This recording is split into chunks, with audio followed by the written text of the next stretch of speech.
We're back now at the latest developments out of the Middle East. Israeli strikes killed at least 22 people and injured more than 100 in central Beirut on Thursday, Lebanese officials say. Meanwhile, the UN is accusing Israel of targeting its peacekeeping force along the Lebanese border. Israel is also stepping up its attacks on Gaza. Officials there say an Israeli strike killed at least 28 people Thursday who were sheltering in a school. NBC News international correspondent Matt Bradley joins us now from the Lebanese capital with more on this. Matt, good morning. So first, bring us up to date on Israel's offensive in Lebanon and these allegations by the UN. Yeah, that's right, Joe. So as you mentioned, there was this attack, 22 people killed, more than 100 injured. And once again, we had front row seats to the horrifying spectacle of this bombardment.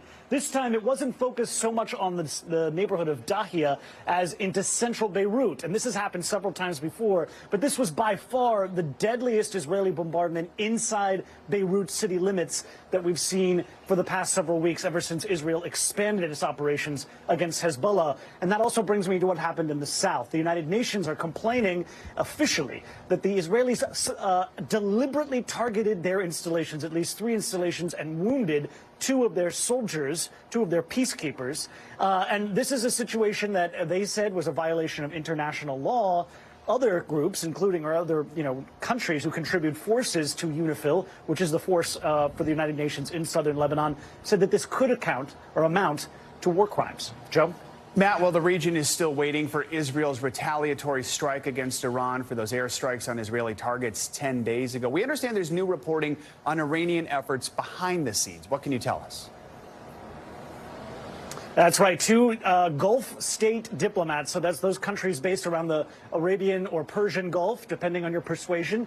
They have said that there were actually warnings from the Iranians saying that any of those countries, many of which actually host American bases, who participates in Israel's much anticipated retaliation against the Iranians will be considered targets, basically will be part of the war and could face their own retaliation from the Iranians. So this is something that is going to put a lot of these countries, who again are U.S. allies, on notice as Israel decides what to do next. Now, we saw back in April that at least one of these countries, Jordan, had shot down some of the Iranian missiles that had been firing over Jordan towards Israel. They said that they were doing this in self-defense of their own country, but it's a totally different matter whether or not they're going to participate in Israel firing against Iran. It seems unlikely because all of these countries have essentially ruled out that they're going to play any role in Israel's retaliation.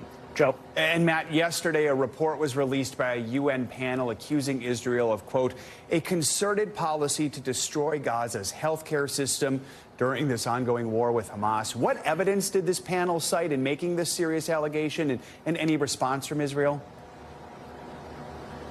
Yeah, well, there was a wealth of evidence, Joe, and, this was something, the latest of the accusations against Israel by a United Nations body. This was a very well-documented report, and it actually zeroed in on several different incidents, but one of the most specific was Hind Rajab. Now, this is a 5-year-old girl who our audience may know because her cries for help when she was pinned down with her family by Israeli fire after her whole family had been killed in Gaza by the Israelis. They went viral, and it was just heartbreaking to hear. Now, this report mentioned this incident and said that Israel killing all of her family and then killing 2 of the ambulance workers who came to rescue her.